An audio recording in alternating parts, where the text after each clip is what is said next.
இயேசு கூட இருந்தால் எந்த விதமான சூழ்நிலையும் தாண்டி போயிடலாம். இப்போ உங்களுக்கு பயப்படுத்துகிற கலக்கத்தை கொண்டு வருகிற காரியம் நிரந்தரமானது அல்ல. நீங்கள் அதை தாண்டி போயிடுவீங்க, அது இல்லாமல் போயிடும்.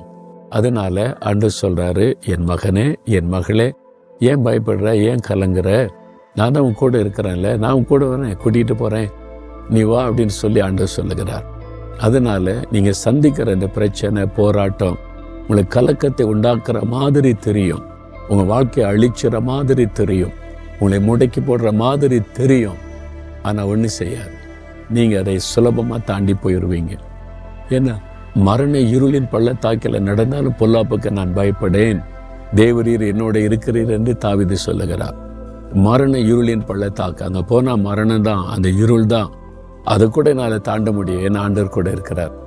அவர் கூட இருந்தால் நீங்கள் எதை குறித்து பயப்பட தேவையில்லை. நீங்கள் தைரியமாக சொல்லுங்கள், இயேசுவே நீர் என் கூட இருக்கிறீங்க, என்னை கைவிட மாட்டீங்க, என்னை விட்டு விலக மாட்டீங்க, நான் பயப்பட மாட்டேன், கலங்க மாட்டேன். சாத்தானே, நீ என்னை பயத்தை கொண்டு வந்து கலங்க பண்ணா நான் பயப்பட மாட்டேன், கலங்க மாட்டேன், இயேசு என் கூட இருக்கிறார். தைரியமாக சொல்லுங்கள் வாய் திறந்து. அவன் தான் அந்த பயத்துக்கு பின்னால் இருக்கிறான், அவன் தான் அந்த கலக்கத்துக்கு பின்னால் இருக்கிறான். உங்களை பயப்படுத்தி கலங்க பண்ணி முடைக்கிறோன்னு நீ முயற்சி பண்ணுறான். நீங்கள் சொல்லுங்கள், நான் அப்படி சொல்லுவேன். சில சமயம் பயம் கலக்கத்தை உண்டாக்குற பிரச்சனை வந்தால், சாத்தானே நீ என்னை பயப்படுத்த முடியாது, கலங்க பண்ண முடியாது, என் கூட இயேசு இருக்கிறார் அப்படின்னு துதிக்க ஆரம்பித்த உடனே அவன் ஓடியே போயிடுவான், சூழ்நிலை மாறிடும்.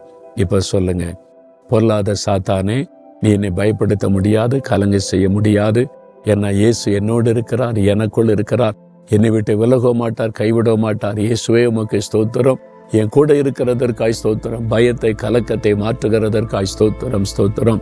இயேசு கிறிஸ்துவின் நாமத்தில் ஜெபிக்கிறேன். ஆமேன், ஆமேன்.